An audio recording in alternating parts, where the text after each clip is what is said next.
My in-laws disinherited my husband years ago for choosing a career they considered feminine, but now they are demanding the fruits of his profession. So we called the police, who laughed at them. Hey Reddit, buckle up because this is a roller coaster.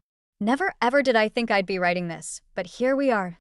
My husband, let's call him Stuart, has had a complicated relationship with his parents for years.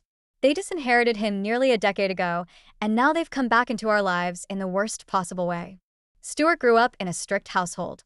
His parents, whom I refer to as Robert and Susan, were very traditional and had high expectations for their only son. From a young age, it was expected that Stuart would follow in his father's footsteps and do something significant with his life. In fact, Stuart's parents immigrated to the state when they were children, and both worked hard in their respective families to build a decent life for themselves. Their expectations for Stuart were that he would achieve something truly great and elevate their economic status. However, Stuart had other plans. He wanted to be an artist, a career his parents did not approve of at all. Worse yet, for such traditional parents, he wanted to pursue a career as a ballet instructor. Stuart's inclination toward ballet developed thanks to his aunt, who was a dance teacher. His parents often worked 2 jobs, so they would leave him at his aunt's dance school as a child. He grew up learning all kinds of dance forms and even performed in several not-so-big shows. His parents were happy as long as it was just a hobby, and his prize money bought the family a fancy dinner. But when he expressed his desire to pursue it full-time, they freaked out. The tension between Stuart and his parents grew over the years. They saw his passion for ballet as a waste of time and money. They said they hadn't spent a fortune on his quality education, sending him to private school just to raise a feminine child. It was derogatory, but they didn't care. They wanted him to become a surgeon, or at least something in the medical field. Despite their disapproval, Stuart followed his dreams. He moved out of his parents' house right after high school and worked various jobs to support himself while attending dance school. The situation came to a head when Stuart was 22 and had just landed his first major job. He was so happy and invited his parents, hoping to share his success with them. Instead of being proud, Robert and Susan were furious. They said he was embarrassing the family by pursuing such a feminine career. They called him names and even cut ties with the aunt who had cared for him. They blamed her for putting this weird idea in his head, accused him of abandoning the family and wasting his potential. They told him he was no longer welcome in their home and cut off all contact. Since then, he's been on his own, enjoying life, dancing, and teaching. I met him during one of the summer classes organized by my university. He was teaching ballet to students from a different cohort. Once, when our professor was absent, Stuart filled in, and I couldn't stop admiring his flawless movements. I switched cohorts to join his class. It was the first time I approached a man, and it was also the last. The summer class ended, but we continued seeing each other. Before I knew it, 3 years had passed. Stuart was open about his strained relationship with his parents from the start. It broke my heart to see how much their rejection hurt him, but I admired that he had pursued his dreams. He was teaching at 2 dance schools and giving private lessons in his apartment basement on weekends. The building owner allowed him to do so in exchange for free lessons for his 10-year-old daughter. I graduated college, got a job, and we moved in together into a studio apartment. Before, he had been sharing a room with 2 other guys. We got married in a small ceremony with just a few close friends and family. His parents were noticeably absent, but Stuart had come to terms with that. He had built a life for himself without their support, and he was proud of it. He made a decent income, but we lived in the heart of the city, which can make even the wealthiest feel poor. So by the end of the month, we had to rely on bagels and pizza. Over the years, we realized our life wasn't improving with this lifestyle, so we decided to move to a quieter town. It was harder because of the lack of job opportunities for Stuart in the suburbs. That's when he decided to open his own dance studio. He'd always dreamed of having his own school, but the cost of infrastructure and setup had discouraged him. Now we had the space, so we converted our garage into a sleek dance school. At first, Stuart complained there wasn't a ballet school in town, but now he was happy. There was no competition. I won't say it was an overnight success, because it wasn't. We had to struggle. We didn't have enough money for advertising, so we relied on word of mouth. I talked to my coworkers and neighbors, and slowly it started growing. Gradually, we started living the life we had dreamed of, owning our home, a nice car, and being able to stock up a month's worth of groceries. It was a dream to have a full fridge. After a year, Stuart bought an abandoned factory and converted it into a large dance school, teaching all dance styles. He hired other teachers because he wasn't an expert in every style. I quit my job and took over the administrative side of the school. Recently, about a month ago, Stuart's parents suddenly showed up at our door. Stuart was shocked and hesitant but let them in. They wanted to reconcile and be part of his life again. They apologized for their mistakes, and there were a lot of tears. They said they were aging and feeling frail and couldn't die with the guilt of disowning their only son. Stuart walked out in tears. It's not easy for him to forget everything and move on after he left. They took my hands and asked me to help them reconcile with their son. I didn't want to sound rude, so I said I would try, although I haven't spoken to Stuart about it yet. I don't know if I've watched or read too many stories about greedy parents showing up after their child's success, or if it's just my natural instinct to protect my husband that makes me feel uncomfortable with their re-entry into our lives. I'm not a witch, but that's how I feel. You can help me with some perspective. What do you think? Did they come back purely out of love, or do they have hidden motives? Update 1. Thanks for your comments. As most of you said, it was hard to guess their true intentions, so I let Stuart decide without sharing my opinion. Initially, he was hesitant, but his optimism, as always, took over, and he decided to give them a chance. I don't blame him. That optimism is what brought him to where he is today. Meanwhile, Susan had been inviting us to dinner, so when Stuart made his decision, we accepted her invitation. It was awkward but civil. Stuart was holding back, trying not to make the situation uncomfortable for me. They visited us occasionally, and although the conversations were tense, Stuart appreciated the effort they were making. A couple of meetings passed like this, and I noticed that Stuart's repressed anger toward his parents was being bottled up when it should have been let out. Their relationship seemed to improve on a superficial level, but Stuart still had mixed feelings about them. I suggested therapy, but knowing Stuart, I wasn't surprised by his response.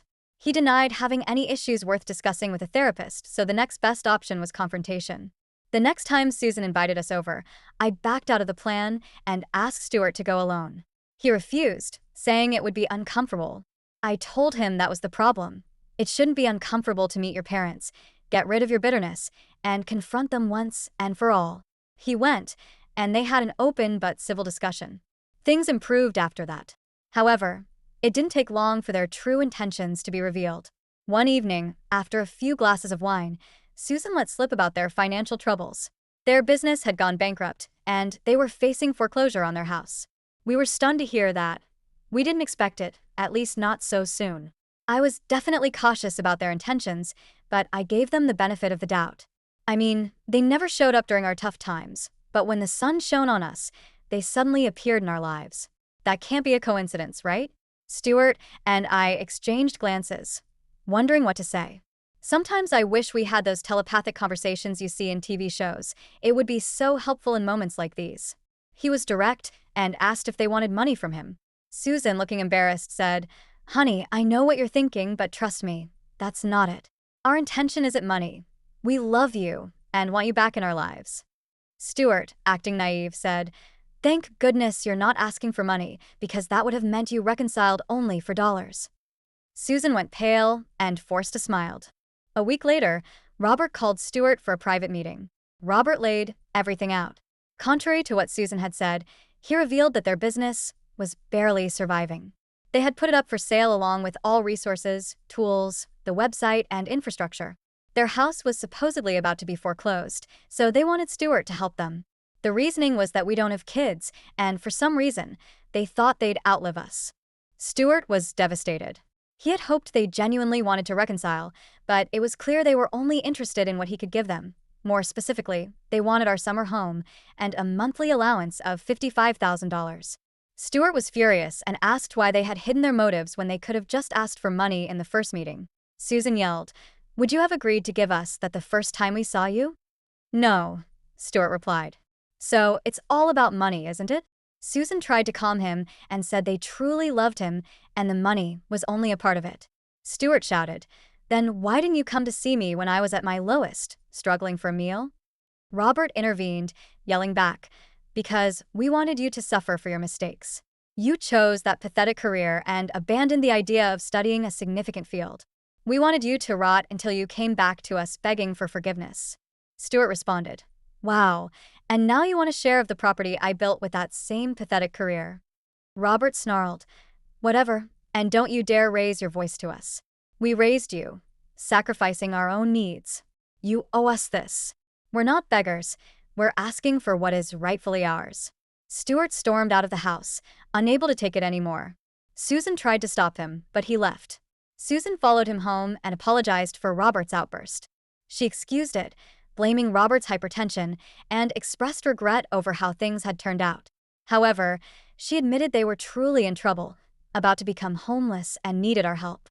I have no idea what Stuart is thinking about all this now. Update 2. After the confrontation, Robert and Susan returned again a week later.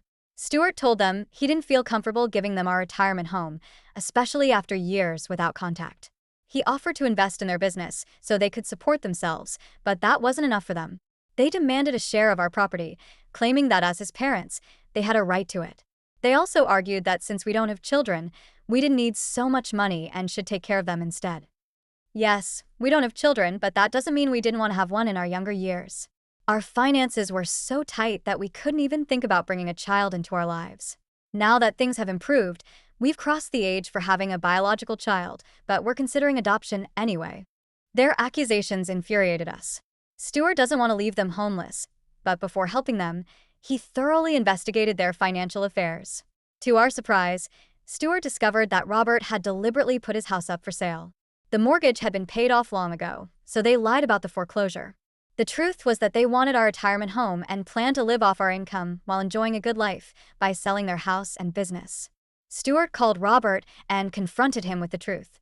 Robert spun another lie, claiming he was deeply in debt and had to sell his house and business to settle it. We all knew it was a lie because Stuart found out they were planning a trip with the money. They denied it, saying it was none of our business to investigate their lives. It was their money, and they could do whatever they wanted, while it was his duty as their son to take care of them. That was the last straw for Stuart. He made it clear that we wouldn't give them a single cent and that we were cutting them out of our lives. Robert and Susan didn't take it well. They threatened legal action, claiming they had a right to his assets. We're not worried. It's an empty threat. In this country, when someone threatens someone else, it always seems to involve a lawsuit, even when they have no case. In any case, Stuart was furious and deeply hurt. He had let them back into his life only to be betrayed again. We knew we had to protect ourselves, so we consulted a lawyer. Fortunately, our lawyer assured us that Stuart's parents had no legal right to his properties or assets. However, we still had to be cautious. Stuart drafted a strict will. We are in the process of adopting a child, and we need to ensure their social and financial security. I feel sorry for Stuart for having to deal with such narcissistic parents. They brought it on themselves. I mean, we could have taken care of them if they hadn't acted so arrogantly. Every child wants to fulfill their parents' dreams, but not if the parents try to achieve them through threats and lies. They didn't need to create this facade of debt to extort us. They could have been loving and caring parents. Unfortunately, they never were. They always saw Stuart as a lifeless resource, and you reap what you sowed. Update 3. Things took a dramatic turn after Stuart cut them off a few months ago. Robert and Susan began relentlessly harassing us. They started showing up at our dance school unannounced, disrupting classes, and even speaking poorly about Stuart.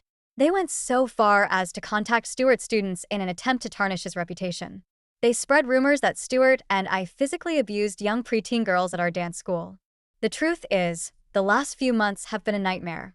We had to involve our lawyer again. The stress was taking a toll on both of us. Stuart was losing sleep, and I was constantly on edge. We knew we had to take steps to put an end to this harassment. That's when we decided to involve the police. Although our students and their parents know us personally and hadn't taken any action against us, it was only a matter of time before someone could be manipulated into reporting us based on their rumors. So we filed a formal defamation complaint against them. We didn't want the police to arrest them, but they needed to be put in their place. They were served with a notice to stay away from us if they didn't want to spend the rest of their days in jail. The next time Robert and Susan showed up at our dance school, we called the police.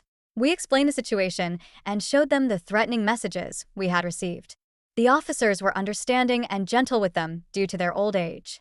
Nonetheless, my in-laws got into a fight with the police. My in-laws told them to stay out of family matters. One of the officers was literally laughing when Susan asked them to tell us to meet their demands. Robert claimed he had spent a lot of money raising Stuart and was now entitled to reap the fruits of his investment. The police tried to handle the situation calmly, but when my in-laws wouldn't back down, they sternly warned them to stay away from us and eventually escorted them off the property. The police also advised us to get a restraining order, which we immediately did. This seemed to deter them for a while, but soon they found other ways to harass us despite the restraining order and police intervention. Robert and Susan didn't back off. They stood outside our house and danced school with flyers and posters calling us frauds. They felt entitled to our property simply because they had given birth to and raised Stuart. When we called the police again, Robert argued that the flyers didn't have anyone's name on them, giving the officers a hard time. I overheard one of the officers saying they should take their issues to court if they had so many problems with us. I don't blame him. He said this to mitigate the chaos they were creating on the street. But their stubbornness led them to file a lawsuit, claiming they had a right to a share of Stuart's earnings and properties. Our lawyer assured us the lawsuit was baseless, but we still had to go through the process of defending ourselves in court. The legal battle was exhausting and expensive. We had to gather evidence, attend court hearings, and deal with all the stress caused by this nonsense they invented. They demanded support, claiming Stuart was their only child and that they had invested in him, so they deserved a return. Stuart was emotionally drained, and it was affecting his creativity. It was hard for him to focus on his dance classes, and we had to hire some instructors to replace him temporarily. It broke my heart to see him so tired and sad every night. However, we knew we had to push through. We couldn't let them win. We had worked too hard to build our life together, and we weren't going to let anyone take it away from us. After months of back and forth, we finally had our day in court. Our lawyer presented a solid case, highlighting the years of estrangement and the lack of any legal basis for Robert and Susan's claims. They constantly played the cards of old age and being poor parents. At one point, Stuart even agreed to pay a one-time sum as compensation for raising him, but they clung to their demands for a house and a monthly allowance. The amount wasn't significant, but Stuart wanted to put an end to this. After much negotiation, Robert agreed to the one-time payment, but demanded $1 million. I almost fainted when I heard that number. Before Stuart could react, the judge not only dismissed the lawsuit but also the entire case. The judge saw through their manipulations and ruled in our favor. It was a huge relief, but we still had to deal with the emotional toll. Robert and Susan were furious. They stormed out of the courtroom in anger, but not before making one last threat. They swore they would find another way to make Stuart pay. The good news is that their lawyer was sanctioned. According to our lawyer, it's not uncommon for some attorneys to take on cases like this because, despite the sanctions, since they usually require upfront payment, they end up making money regardless of whether they win anything for their clients. I guess there are bad professionals in every field, just like we've seen bad teachers at our dance school, the kind who don't correct students' movements, arrive late, or end classes earlier than scheduled.